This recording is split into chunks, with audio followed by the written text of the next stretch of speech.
এই দোয়া রব আমাদেরকে শিখিয়েছেন, কিন্তু মজার কথা হলো রব যত দোয়া আমাদেরকে শিখিয়েছেন এর মধ্যে একটা দোয়া আল্লাহ প্রতিটি ঈমানদার নামাজির জন্য প্রত্যেক রাকাত নামাজে একটা দোয়া ওয়াজিব করে দিয়েছেন।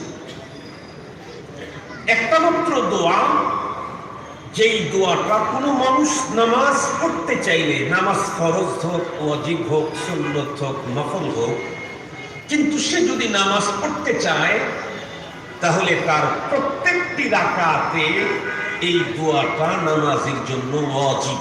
নামাজ সুন্নত হলেও দোয়া ওয়াজিব। সেটি কি? ইহদিনাস সিরাতাল মুস্তাকিম সিরাতাল লাযীনা আন'আমতা আলাইহিম গায়রিল মাগদুবি আলাইহিম ওয়ালাদ-দাল্লিন। ইহদিনাস সিরাতাল মুস্তাকিম অর্থাৎ সূরাতুল ফাতিহা। সূরাতুল